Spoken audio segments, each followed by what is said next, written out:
పాపం చిన్నప్పటి నుంచి మా అబ్బాయి ఇంజనీర్ అవుతాడు, మా అబ్బాయి డాక్టర్ అవుతాడు అని కలగంటారా ప్రతి వాళ్ళు? అలాగే ఇంటర్ అయిపోయిన వెంటనే ఏది ఖాళీ ఉందా అని ఇంజినీరింగ్‌లో తీసుకెళ్ళి జాయిన్ చేసేస్తారు. దానికి లక్షలు, లక్షలు, లక్షలు తగలెడతారు. అదయిపోయిన తర్వాత 4 సంవత్సరాల నుంచి బయటకొచ్చిన వీడు న్యూడిల్స్ పాయింటు, కర్రీ పాయింటు, లేదంటే ఎంటెక్ పానీపూరి, బీటెక్ పానీపూరి అని పెట్టుకుంటే ఎంత అసహ్యంగా ఉందండి. ఎంటెక్ పానీపూరి అని చెప్పేసి మేము ఇంజినీరింగ్ చేసాము. కానీ పానీపూరి పెట్టుకున్నామంటే, పానీపూరి పెట్టుకున్న వాడి పరిస్థితి ఏంటి?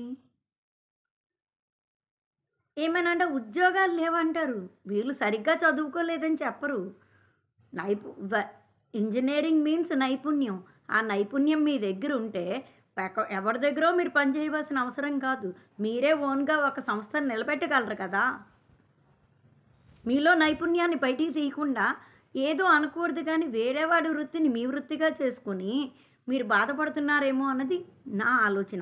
ఎందుకంటే మీ అమ్మ, నాన్న 10,00,000, 8,00,000 పెట్టి మిమ్మల్ని చదివించి ఎంటెక్ చదువుకోరా బాబు, బీటెక్ చదువుకోరా బాబు అని ఎక్కడికో పంపించి మిమ్మల్ని చదివిస్తున్నారు. ఈ ఊర్లో చదువుకున్న వాళ్ళు తక్కువ. ప్రతివాడు మద్రాసో, లేదంటే ఢిల్లీయో, హైదరాబాదో, ఇంకో దగ్గరకో లేదంటే విజయనగరమో దూరం దూరంగా వెళ్ళి చదువుకుని, అక్కడి నుంచొచ్చి బీటెక్ అనకూడదు కానీ కంప్లీట్ చేయకుండా, ఇలాంటి పానీపూరీలు, చాట్‌లు పెట్టుకొని బీటెక్ అనే మాట దానికి యాడ్ చేసి, అది వినడానికి మీకెంత హ్యాపీగా ఉందో కానీ, చూసే మాకైతే బాలేదు. ఎందుకో తెలుసా? చదువుకున్నవాడు ఇలా అయిపోతే, చదువు లేని వాడిని మీరు పక్కకు తోసేసినట్టే కదా! వాడికి రావాల్సిన అనకూడని ప్రాఫిట్‌ని మీరు తీసేసుకున్నట్టు. మీరు అదే బిజినెస్ చేసి, వాడు అదే బిజినెస్ చేస్తే, వాడు ఇంకేం చేస్తాడు చెప్పండి? ఒక్కసారి మీరే ఆలోచించండి. చదువుకున్న వాళ్ళు చదువుకున్న దానికి తగ్గట్టు ఆలోచించండి. చదువు రానివాడు ఇలాంటి వాటి మీద ఆధారపడతారు. నేను చెప్పేది ఏమైనా తప్పా?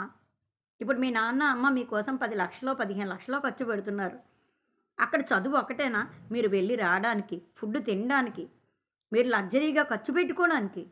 ఎంత మీ మీద పెట్టుబడి పెట్టారు కదా! ఆ పెట్టుబడికి తగ్గట్టు మీరు చదువుకున్న చదువుని బయట వాళ్ళకి పంచకుండా అనకూడదు గానీ, వేరే దాంట్లోకెళ్తే ఈ 4 సంవత్సరాలు అదే బిజినెస్ చేసుకున్నా మీకు ఈ పాటికి డబ్బులొచ్చుండేవి. ఈ పానీపూరి బిజినెస్ ఓ 4 సంవత్సరాల క్రితం మొదలెట్టున్నా హ్యాపీగా మీకు ఈ పాటికి మంచి బిజినెస్ ఎక్స్‌పర్ట్ అయ్యుండేవారేమో. కానీ ఒక చదువు లేనివాడు బతుకుని మీరు లాగేస్తున్నారని మీకు అనిపించట్లేదా?